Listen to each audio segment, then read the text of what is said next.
আছে সচেতন ও মনটা সোজা সাপটা। আরো আছে একজন ডাক্তার, যিনি সমাজের বুদ্ধিজীবী শ্রেণীর প্রতিচ্ছবি ও অনেক বুঝিয়েও রোগীদের সচেতন করতে পারছে না। এমনই তাদের চারপাশে গড়ে ওঠা কিছু ঘটনা, কিছু ভুল বোঝাবুঝি, কিছু গাছও অন্যায়। আর তারই মাঝে ফুটে উঠবে এক কঠিন প্রশ্ন, আমরা কি সত্যিই জেগে আছি নাকি জেগেও ঘুমিয়ে আছি? এই নাটক শুধু মজার না, এটা আয়না, যেখানে আমরা নিজের মুখ দেখব। আসুন দেখি অচেতন বিবেক। এই রফিক, ইউটিউবে এক ডাক্তারে কইছে টিকা দিলে নাকি বাচ্চা হয় না। কি কইলাম আমি? ভাগ্যিস তুমি টিকাটা নিছিলা, তাহলে আমরা কেমনে হইতাম? সন্দেশ ব্যাপারটা সিরিয়াস। হোস্টেলে 2 লোক করোনা আক্রান্ত হয়েছে। এখন ওদের নিয়ে পুরো ছড়াইলো, জিনিসটা সিরিয়াস। এইসব নিয়ে গুজব ছড়াইস না। আরে বাবা প্লিজ, কই ছিল এসব টিকা আমাদের সময়? আমরা তো খাইয়ে খাইয়ে বড় হয়েছি। খাইয়া খাইয়া বড় হয়েছে, এখন ফেসবুক দেখা দেখা ছোট হইতেছে।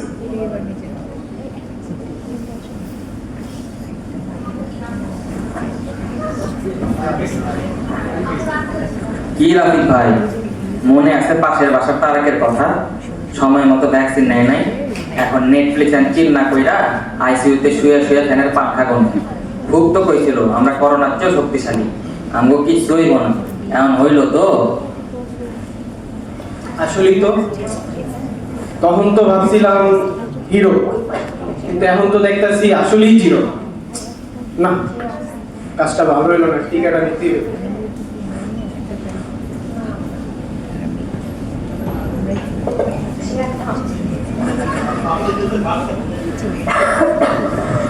ও বাবা রফিক, আমার অনেক শ্বাসকষ্ট হইতেছে,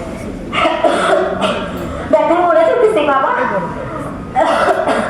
মা মা, ও মা, কি সামা তোমার? আমারে কইতেছে বেশি কষ্ট হইতেছে, বেশি কষ্ট হইতেছে।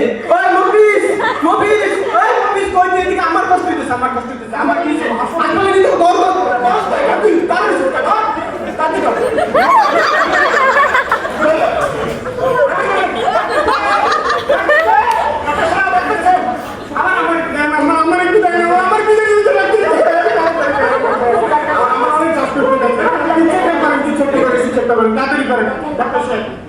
কি এখন আসছেন? এই সপ্তাহে 10 জন আসছে, সব একই এলাকা থেকে। মানুষ আর এখন আমাদের কাছ থেকে বুদ্ধি নেয় না, তারা ফেসবুক বিজ্ঞানী আর ইউটিউব ডাক্তারদের কাছ থেকেই সব বুদ্ধি নেয়। আমারে এমনি ভ্যাকসিন দেন, উনি যা করা লাগে করেন, আপনি ডাক্তার চাই, যা করা লাগে না। থামো বাবা, থামো, তুমি থামো। এখন আর ভ্যাকসিন দেওয়ার দরকার নাই। যদি সুস্থ হয় তাহলে এমনি ভ্যাকসিনের মতো কাজ হবে। ভ্যাকসিন নিতে হবে তোমার মতো যারা এখনো আক্রান্ত হয় নাই, বুঝছো? তাহলে আমার এমনি ভ্যাকসিন দেন, আমার এমনি ভ্যাকসিন দেন। আমি ছোট থাকলে একটু ভ্যাকসিন মিক্স করে ভ্যাকসিন দিবি। সবাই ভ্যাকসিন দেবো না। এইটারই বলে খেলার নাম বাবাজি।